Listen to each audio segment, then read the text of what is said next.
you to everyone who's meeting us for the first time. We're a Base Beauty creative agency. We love sharing our insights and knowledge with our industry. We really focus on being generous with what we know so we can all advance our work together. And we're going to have a lot of fun today, the next 30 minutes. So we have a lot of people that just rolled in. So Natasha, let's get started. All right. Okay.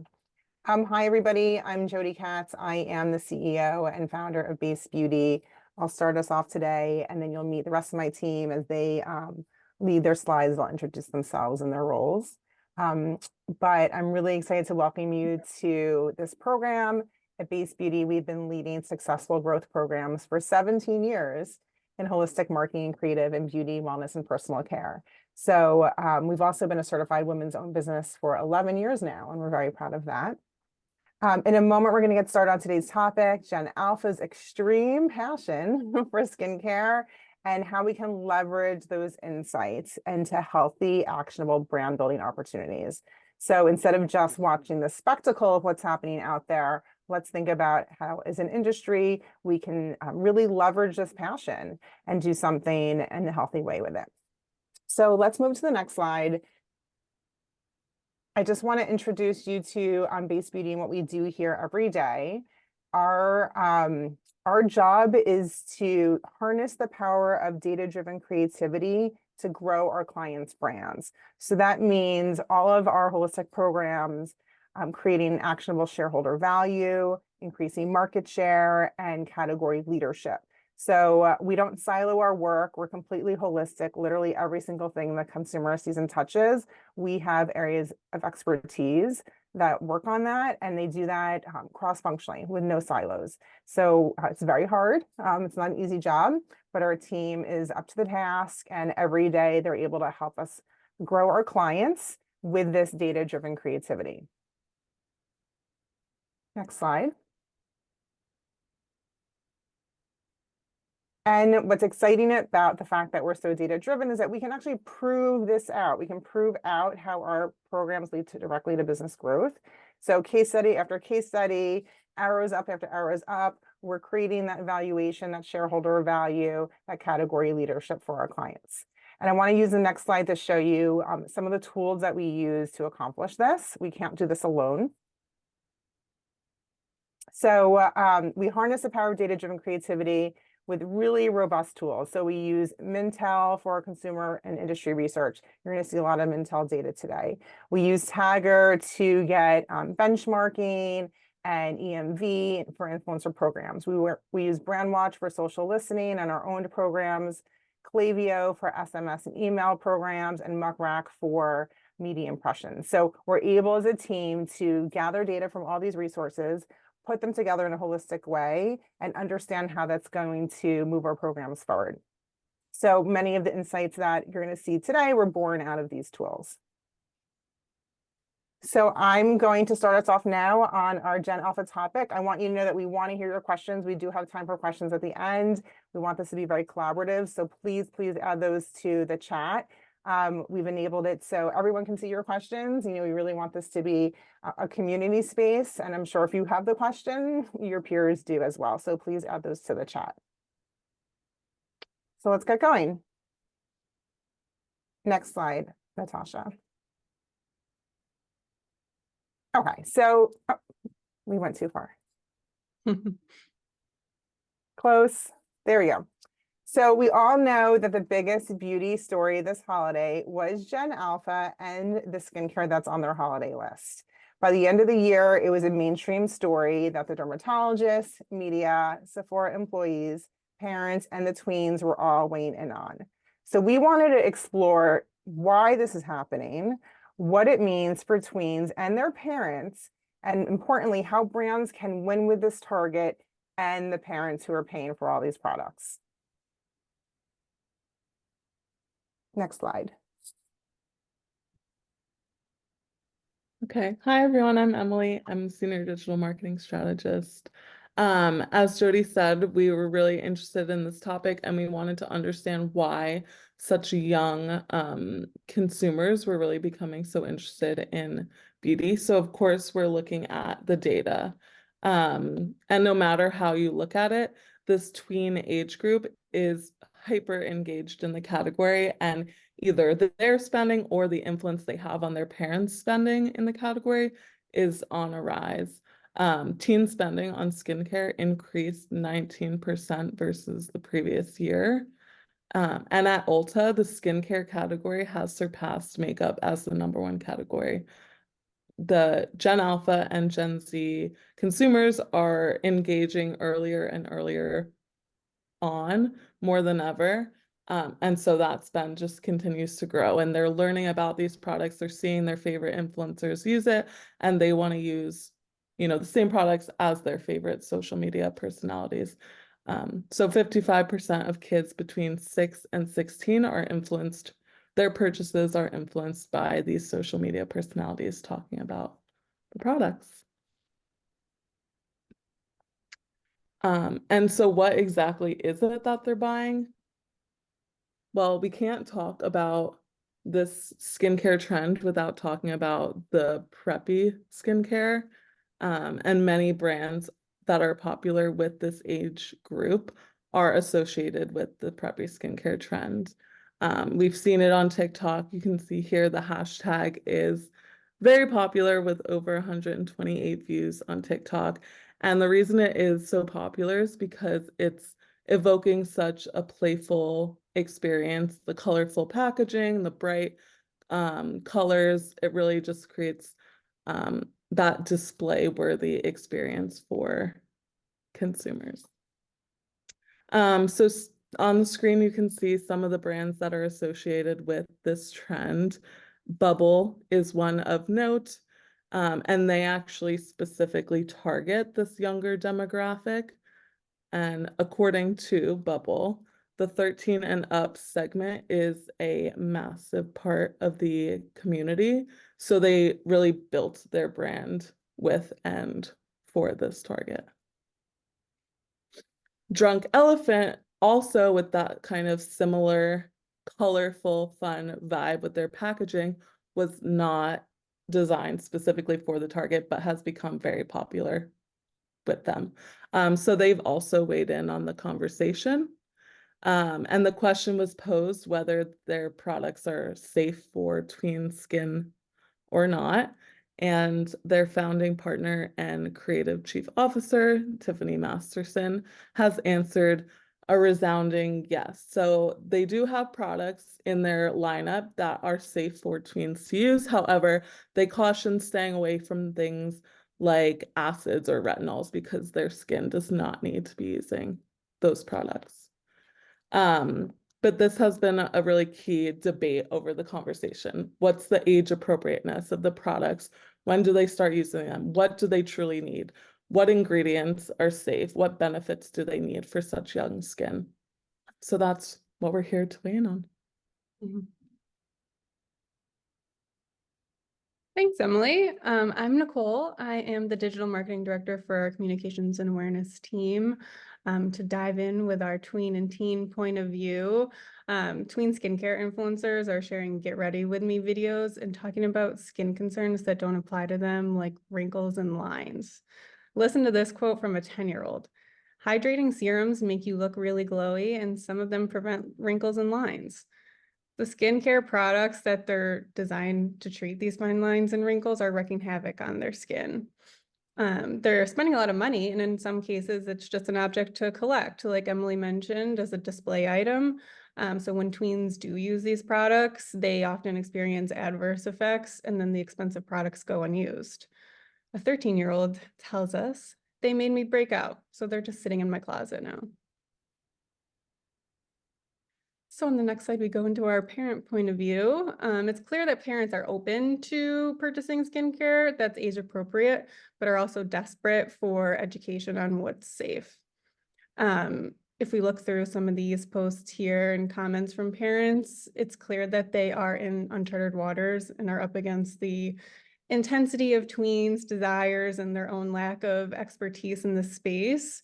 Many parents just don't know enough about skincare to recognize what's safe and the ones that are way too harsh. Here's a parent saying in a conversation with a dermatologist, Thank you for your guidance. I can now defend to my daughter why I am saying no to a lot of products they are seeing on social media. And into our expert point of view, it's no surprise that our dermatologists and esthetician voices are concerned. More and more, they are seeing tween patients coming into their offices with issues when these harsh products meet delicate skin. For example, Dr. Sarazi tells People magazine that kids' skin barrier is getting disrupted. That's not surprising because young skin is very different and has different needs than mature skin, which many of these products are designed for. Thanks, Nicole. So we think it's just so fascinating that this young cohort are embracing skincare. This is a very new phenomenon versus older generations. So we asked the question, should we embrace this? So according to dermatologist Dr. Amy Wexler, we should embrace it because good skincare habits are healthy. But, and there is a but, we also shouldn't let this go unchecked because some products are just way too harsh. So let's use this excitement and momentum to steer this target to the right products and the right way to use them. Let's empower Gen Alpha. We can shift the conversation from skin appearance, so they don't need to be talking about lines and wrinkles, and let's start talking about skin health.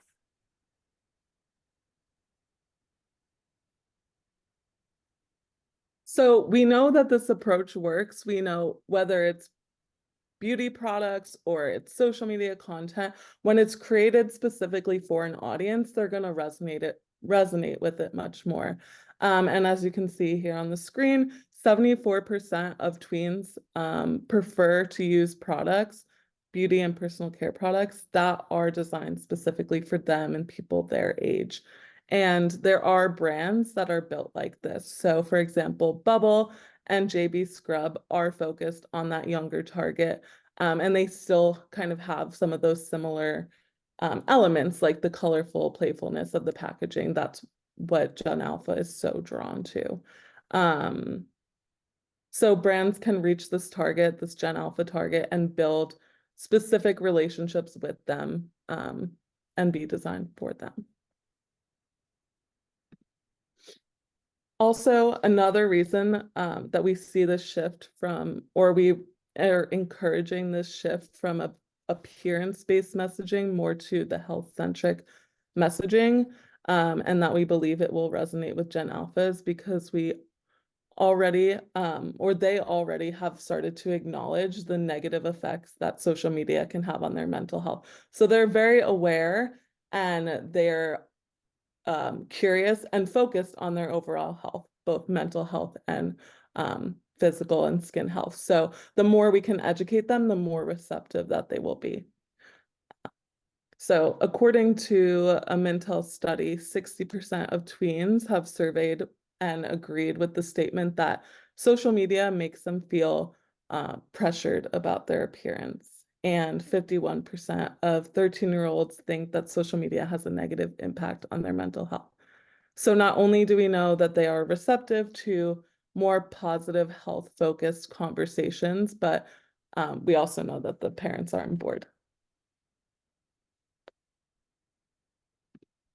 So here's a screenshot from a Vogue Get Ready With Me video featuring music star Olivia Rodrigo. She tells Vogue that I was using a bunch of products that irritated my skin, and my dermatologist said, okay, cut everything out of your skincare routine and just wash your face. Olivia learned the hard way, and just like many tweens are discovering, that less is more. We are thankful to Olivia because her dermatologist recommended one of our clients, Epionce, and she uses the Milky Lotion Cleanser, which she is showcasing here in her video. So we're very appreciative of that. So let's review the key learnings. We can empower and build self-esteem. We know the target is receptive. Cool and healthy can coexist. Let's educate and empower parents and their kids and really bridge the gap between what I want and what my parents want from me. JB Scrub and Bubble have demonstrated the power of collaboration with Gen Alpha, so this is a great opportunity. So through our digital ecosystem, we can roll out a strategy that includes tactics like influencer relations, brand campaigns, social media and content creation, and partnerships and product development. Hi, everyone. My name is Alejandra, and I'm the Influencer Relations Manager. So happy that you all are here. So we're learning, shopping, and interacting with beauty comes naturally to Gen Alpha, and they embrace noble ways to discover new brands. Brands can build strong, long-lasting relationships by meeting this generation where they spend their time, which is in and out around gaming. A memorable virtual experience can get Gen Alpha talking in the real world. Here's a deeper look at how some beauty brands can have connected with this target on Roblox with custom experiences. In addition to dominating in the digital world, brands should develop storytelling for this target that will get them talking in the real world and with their friends or at summer camp. Here's a look at Givenchy's House's Winter Escape on Roblox. You can try on their holiday eyeshadow palette, which retails for $67. It's insane, but it's a really good tactic to get Gen Alpha involved in a way where it's safe, but still interactive and fun.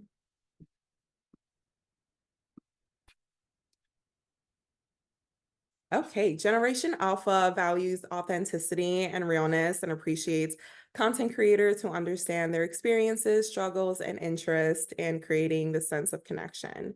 So we need the right voices telling these stories. So who can these partners be? Cass Parker of Just Cass is a great example. She has 16 siblings, yes, 16 of them, all Gen Alpha who make appearances in her videos. While not an alpha herself, her content resonates with this age group because she's obviously having all of her siblings in her videos. But a very important note, we are not suggesting our clients hire children as voices for their brands. I would never recommend that, but rather work with an older cohort that is influential to this group and this community of Gen Alpha and continue providing education and edutainment to push these stories forward. So if estheticians and dermatologists are more your speed or a driver for you, partner with a derm to open up the dialogue on social media to discuss what works for tween skin in a way that is conversational versus finger wagging. We added some examples of some derms that are super social savvy and they bring this playfulness to complicated topics. And a lot of them have kids in this age group as well, so they know how to speak to this community. Gen Alpha engages with brands both digitally and in real world. Creating disarming, holistic campaigns both on and offline is an effective way to reach them. So how can we capture this cohort's attention? For example, introduce a friendly character who can be featured in campaigns. Think of when you were young shopping for cereal. In the aisle, you see Frosted Flakes and Fruit Loops, all of these little mascots that really made you connected in a way to these specific products.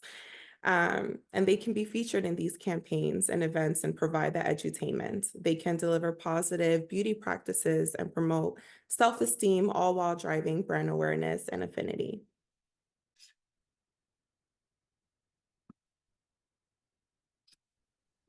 So Base Beauty would welcome the opportunity to collaborate with you and continue this conversation.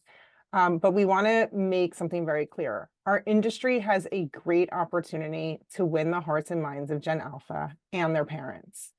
But we also have a great responsibility to educate them about healthy products with empowering messages that support their skin health and their mental well-being. So I see a bunch of questions in the queue. We do have time for some, but I think first we have some poll questions.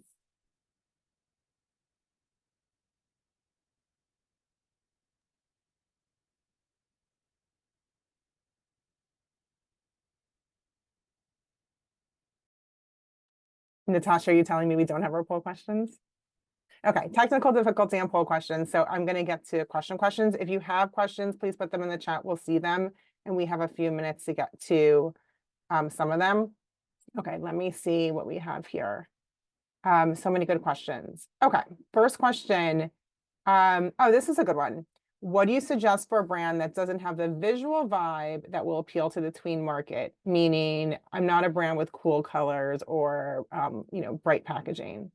And what advice would you give to that brand?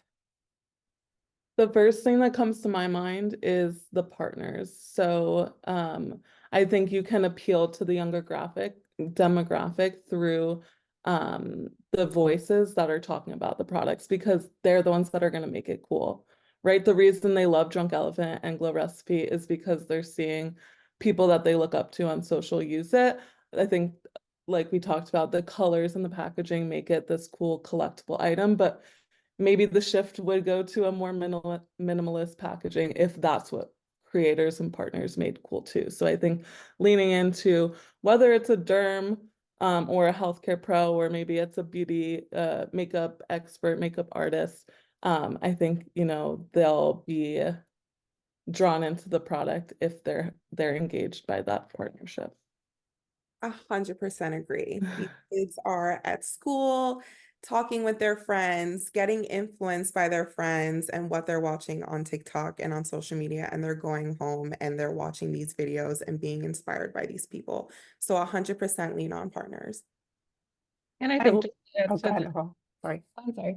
I think just to add to that too, like of course, if your, demographic are parents in that age group, you can speak to them in a way that they could be educated for their kids and have that, knowledge that they could share with them when they want to go to Sephora and buy these things. They're prepared with, that knowledge to advise them to not, and maybe point them in the direction to, buy something else. Or maybe it's an option to get their child in, the derm office with the pros and stuff too. If, kids do still have, eczema, acne, whatever it might be, that, some less harsh products could be beneficial for. So just about getting in with that narrative and being a part of the conversation in an easy way.